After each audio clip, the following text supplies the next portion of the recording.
शीशपाल को उन्होंने एक छोटी सी बात का आरोप लगा के पीट दिया।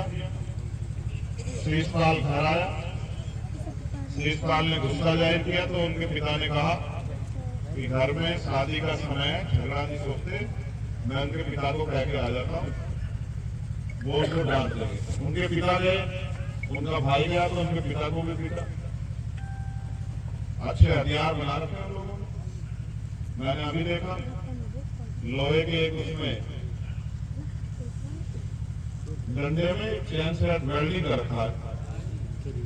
वो इसलिए नहीं कर रखा कि वो चैन से उन्हें घास काटना है या साइकिल चलानी है, वो इसलिए कर रखा है क्योंकि आदमी जो काम करता है उस काम में यूज होने वाले चीजों को तैयार करता है।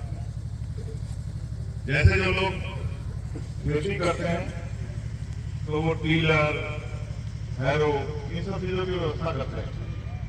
जो कोई यात्रा करता है तो वो साइकिल, मोटरसाइकिल, चार व्हीलर, तो वो यही काम करते हैं। पहले भी उन्होंने 1 साल पहले खर्चा की थी तो उन्होंने वो बनवा रखे हैं।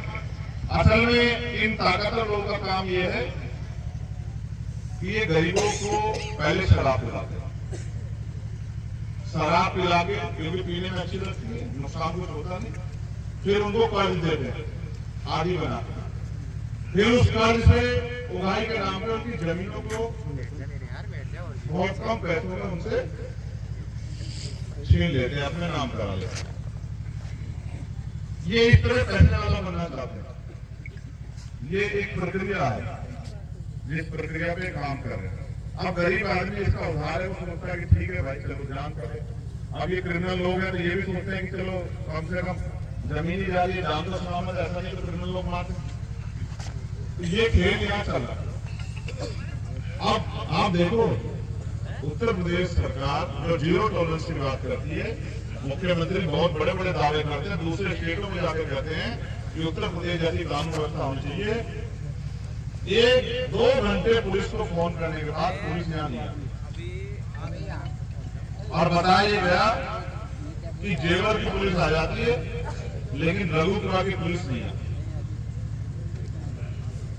फिर परिवार थाने चला जाता है तो 1 घंटे तक अगर कोई जानवर होता, गाय, बैल, बकरी, कुत्ता, तो शायद उसकी जीवन बचाने के बारे में सोचा जाता, लेकिन 1 घंटे तक कमल का जो शरीर है, मुझे नहीं पता उस समय उसकी जान चली गई थी नहीं चली गई थी, लेकिन 1 घंटे तक वो थाने में पड़ा रहता है। पुलिस उसके बारे में नहीं सोचती क्योंकि उत्तर प्रदेश में मैंने कहा दलितों की जान दाल से भी सस्ती हुई। फिर पुलिस उसको लेके जाती है, कहते कि हम उसको हॉस्पिटल लेके जा रहे हैं, 2.5 घंटे तक किसी हॉस्पिटल नहीं पहुंचती। यानी कि सब मिला जुला के चाहते थे कि उसकी जान चली जाए। जब वो जिंदा ही नहीं रहेगा तो फिर वो क्या गवाही देगा, किसने गोली मारी, क्यों मारी। तो अच्छा हो कि हमारे लोगों ने वीडियो बना लिया और वीडियो में वो गोली चलाते दिख रहे हैं, उनकी पूरी टीम दिख रही है। अब इतनी बड़ी घटनाक्रम, ये ऐसा नहीं कि दिल्ली से, देश की राजधानी से 500-700 किलोमीटर दूर हो रही है गाँव में, ये देश की राजधानी के जड़ में हो रही है। 50 किलोमीटर की दूरी नहीं है यहाँ से दिल्ली की। तो जब देश की राजधानी के बराबर 50 किलोमीटर परिधि के बराबर में बिल्कुल अगर दलितों के साथ खून की होली खेली जा रही है तो हम लोगों को अपने अंदर झांक के देखना चाहिए कि हम कहाँ खड़े आजाद भारत। क्या हमारी जिंदगी का कोई वैल्यू है? क्या हमारे मरने से किसी को फर्क पड़ता है?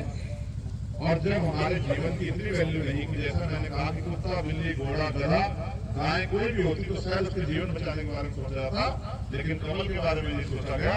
इसलिए मेरी चिंता और बढ़ जाती। जब मुझे 2-3 दिन पहले बताया, 3 दिन पहले की घटना